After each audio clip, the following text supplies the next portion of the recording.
குழந்தை பருவத்துல நகம் வெட்ட, குளிக்க, சீருடை உடுத்த, டை கட்ட, பேட்ச் குத்துவதற்கு என்று என்னென்னவோ கற்றுத் தருகிறார்கள் பெற்றோர்கள். ஆனால் எல்லோரும் சேர்ந்து ஒற்றுமையுடன் வாழ வேண்டும் என்கிற கூட்டுணர்வை சொல்லித் தருவதில்லை. சமூக சேவையில் ஈடுபடுகிற பிள்ளைகளை பொறுப்பில்லாதவங்கன்னு திட்டுறாங்க பெற்றோருங்க. அட பல வீடுகளில் குழந்தைங்க டிவி நியூஸ் பார்க்க கூட பெற்றோருங்க அனுமதிப்பதில்லை. சுத்தி என்ன நடக்குதுன்னு தெரியாம வளரும் குழந்தைகளுக்கு என்ன விதமான சிந்தனைகள் இருக்கும்? கல்யாணம் தான் கட்டிக்கிட்டு ஓடி போலாமா, இல்ல புள்ள குட்டி பெத்துக்கிட்டு கட்டிக்கலாமா என்று பள்ளி மாணவி ஆண்டு விழாவில் தன் மகள் நடிகையாகி டான்ஸ் ஆடும் போது கைத்தட்டி ரசிக்கிற பெற்றோர்கள் அந்த சிறுமி வளர்ந்து நிஜமாகவே ஒருவனோடு ஓடி போகும்போது கலாச்சாரம் கெட்டுவிட்டதாக அழுது தீர்ப்பது ஏங்க? மாலை முழுவதும் விளையாட்டுங்கிற பாட்டோட அர்த்தம் தெரியாம அது 500 முறை மாலை முழுவதும் ஹோம்வொர்க் எழுத வைக்கிறாங்க பெற்றோருங்க. குழந்தைங்க தாங்க ஒரு சமூகத்தின் கண்ணாடி. துரோகம், வஞ்சகம், சுயநலம் என ஒரு சமூகத்திலும் இருக்கிற எல்லா நோய்களும் குழந்தைகளுக்கு எளிதில் தொற்றக்கூடிய தொற்று வியாதிகள். குழந்தைங்க முன்னாடி பெற்றோருங்க எப்படி நடந்துக்கிறாங்களோ அதுபோல 2 மடங்கு குழந்தைங்க நடந்துப்பாங்க. ஏன்னா தாய் 8 அடி பாஞ்சா குட்டி 16 அடி தானே பாயும். சாப்பாட்டுல உப்பு இல்லன்னு தட்ட அப்பா தூக்கி எறிஞ்சா குழந்தையும் தூக்கி எறியத்தானே செய்யும். அப்பாவை அடிக்க முடியாத அம்மா எங்களை அடிச்சு நொறுக்குவாங்க. இப்படிதாங்க வன்முறை ஆரம்பிக்குது. குழந்தை வளர்ப்புங்கிறது ஒரு அற்புதமான கலை. அது நிறைய பெற்றோர்களுக்கு தெரியறதே இல்லை. கடமைக்கு பிள்ளையை பெற்று வளர்க்கிறாங்க. ஒரு குழந்தைனோ அன்பு செலுத்த நேரமற்ற தாயும் தந்தையும் எவ்வளவு பணம் சம்பாதித்தாலும் அது விஷலுக்கு இறைத்த நீர்தான். கவனம் வேணுங்க. அன்பு குறையிற இடம்தான் அத்தனை குற்றங்களுக்கும் ஆரம்பம். இங்க உள்ளவங்கள ஒண்ணு கேட்கிறேன், எத்தனை பேரு உங்க குழந்தைங்க முன்னாடி மதம் இருந்தாம புகைப்பிடிக்காம இருக்கீங்க? சொல்லுங்க. மீண்டும் சொல்றேன், ஒரு குழந்தை திருடுனா, போய் பேசுனா, ஏமாற்றா, கீழ்ப்படிய மறுத்தா அந்த தவறு குழந்தையோடது இல்ல, குற்றம் உங்க பெற்றோர்களது. ஐயா உங்களை ஒண்ணு கேட்கிறேன், சின்ன வயசுல நீங்க குறும்பு பண்ணாம இருந்திருக்கீங்களா? நான் குறும்பு பண்ணக்கூடாதுன்னு சொல்லவே இல்லையே. இனித்தால் தான் கரும்பு, இளம் வயதில் செய்தால் தான் குறும்பு.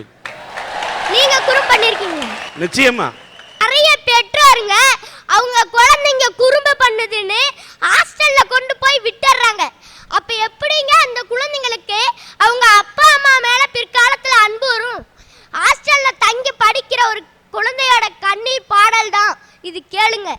அன்புலம் கொண்டே அம்மாவுக்கு மகன் எழுதும் கடிதம், ஏதோ நானும் இருக்கிறேன் உருப்படியா படிக்கிறேன், ஏதோ நானும் இருக்கிறேன் உருப்படியா படிக்கிறேன், யாரும் இல்லை எனக்கு நீ எப்படி இருக்கன்னு நினைக்கிறேன், யாரும் இல்லை எனக்கு நீ எப்படி இருக்கன்னு நினைக்கிறேன், ஹாஸ்டல் சோறெல்லாம் கல்லுன்னு கொட்டுறாங்க, நான் மட்டும் தங்கச்சிக்கு ஊட்டுற நினைப்பில் திங்கிறேன், நான் மட்டும் தங்கச்சிக்கு ஊட்டுற நினைப்பில் திங்கிறேன்.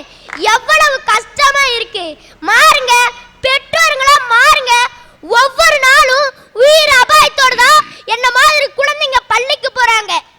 பஸ்ஸுங்கள்லயும் ஆட்டோங்கள்லயும் புத்தக மூட்டைகளோட மளிக சாமான போல திணிக்கப்படுகிற குழந்தைங்க விதியோட கையில ஒப்படைக்கப்படுகிற விளையாட்டு பொம்மைங்க அப்படிங்கறத ஒவ்வொரு வீடு உணர மறப்பது வேதனையிலும் வேதனைங்க. நெரிசலான நேரத்துல தன்னோட எடைக்கு அதிகமான புத்தகங்களை சுமந்தபடி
உள்ளத்தையே, இப்போ தொட்டு பார்க்க முடியலையே அங்கத்தையே.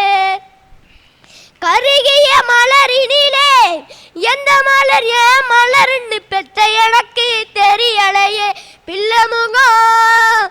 கருகிய மலரினிலே எந்த மலர் ஏன் மலர்னு பெத்த எனக்கு தெரியலையே பிள்ளை முகம். ஐயோ எங்கே இந்த மடி சுமந்த செல்ல முகம். ஐயோ எங்கே இந்த மடி சுமந்த செல்ல முகம்.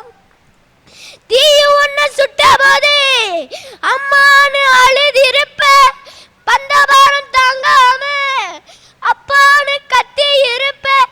பாவி ஒன்னு பெத்த வயிறு பதறுதே, ஐயோ ஒன்னு நினைச்சு உசுறு தினம் உருங்குதே.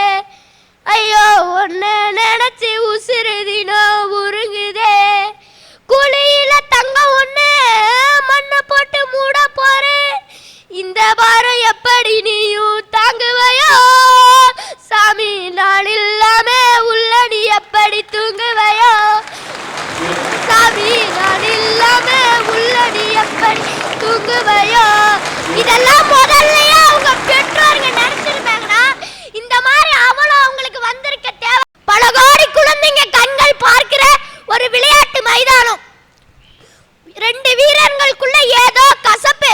உலகமே கொண்டாடுகிற பிரான்சன் வீரர் ஜிடேன் தன் தலையால இத்தாலி நாட்டு வீரரை முரட்டுத்தனமா முட்டி தள்ளினாரு. உலகமே அதிர்ந்துச்சு. பிறகு தன் தவற உணர்ந்த ஜிடேன் குழந்தைகளிடம் மன்னிப்பு கேட்டுக் கொள்கிறேன் என்று குற்ற உணர்வோட மன்னிப்பு கேட்டார். அதுதாங்க ஒரு மனுஷனோட மனப்பக்குவம். தவற உணர்ந்து குழந்தைங்க கிட்ட மன்னிப்பு கேட்ட ஜிடேனோட மனப்பக்குவம் இன்னைக்கு நிறைய பேர்கிட்ட இல்ல. தினம் தினம் உங்களோட கனவுகளுக்கும் ஆசைகளுக்கும் என்ன மாதிரி பல லட்சம் குழந்தைங்களை முட்டி தள்ளுறீங்க. அது தவறு அப்படிங்கறத உணராம இருக்கதாலதான் அதற்காக மன்னிப்பு கேட்கிற மனப்பக்குவம் நிறைய பேருக்கு வரல. ஆனா நாங்க எப்போதும் பெரியவங்களை மன்னிக்கிறோம். அதனாலதான் இன்னும் நாங்க பெற்றோர்களுக்கும் பெரியவங்களுக்கும் கீழ்ப்படுகிறோம். புத்தகங்களே புத்தகங்களே சமர்த்தா இருங்கள், குழந்தைகளை கிழித்து விடாதீர்கள் என்பது கவிதை மட்டும் இல்லைங்க, காலத்தோட குரல். ஆனா என்ன மாதிரி நிறைய குழந்தைங்களை பாட புத்தகங்க மட்டும் இல்லாம ஒட்டுமொத்த பெற்றோரும் சமூகமும் கிழிச்சுக்கிட்டே இருக்குது. நீங்க விரும்பி பார்க்கிற சீரியல் நேரத்துக்கு முன்னாடி எங்க வாயில எப்படியாவது சாப்பாட்டை திணிச்சிட வேணும்னு நினைச்சீங்கன்னா பசிச்சு சாப்பிடுற பழக்கத்தை எங்களுக்கு சொல்லித்தர மறுக்கிறீங்கிறது உண்மைதானே?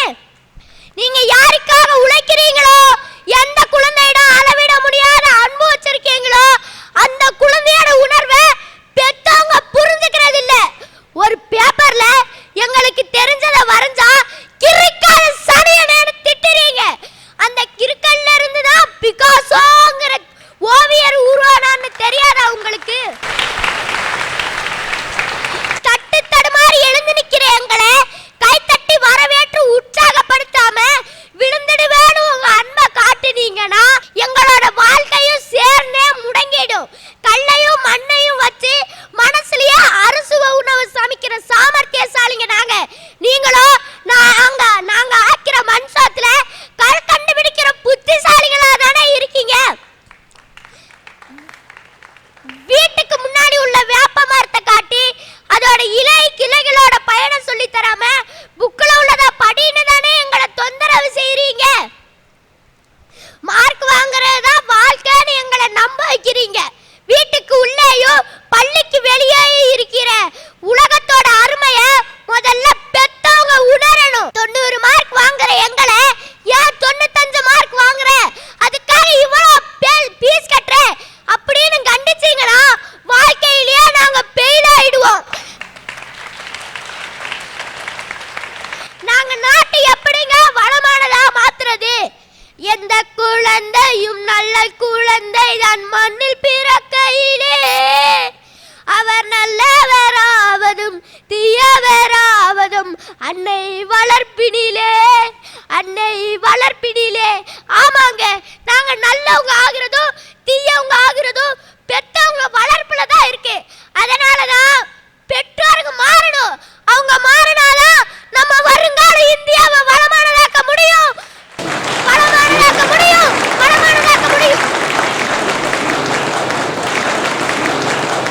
இந்த பையன் இவ்வளோ நல்லா பேசினான். நல்லா பேசின பேச்சில் வந்து கைத்தட்டலையும் விட வச்சான், அழ வச்சான், எல்லாரையும் அழ வச்சுட்டான். இந்த பையன் ஒரு சாதாரண தேயிலை தோட்ட தொழிலாளியுடைய பையன். கோத்தகிரிக்கு பக்கத்தில் அவ்வூருங்கிற ஊர் இருக்கு. அந்த ஊரில் தான் இந்த பையன் பிறந்திருக்கான், அங்கே தான் இருக்கிறான். இந்த பையன் இந்த அளவுக்கு கஷ்டப்பட்டு பேசுறத பார்க்கும்போது இவனோட பேச்சு திறமை, அது மட்டும் இல்லாமல் நல்ல உணர்வு, நல்ல கருத்து இருக்குது.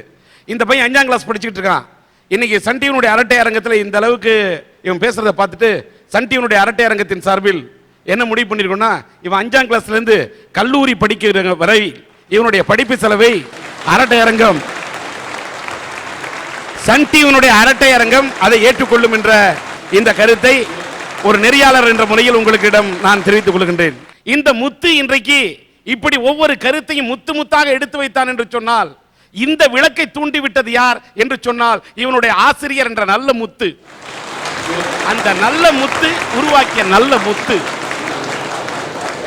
நல்ல முத்து அவர்களை நான் மனதார பாராட்டுகின்றேன். அவரை மேடை கிடைக்கின்றேன். அவரை வாழ்த்த அவருக்கு ஒரு பொன்னாடை போர்த்த விரும்புகின்றோம்.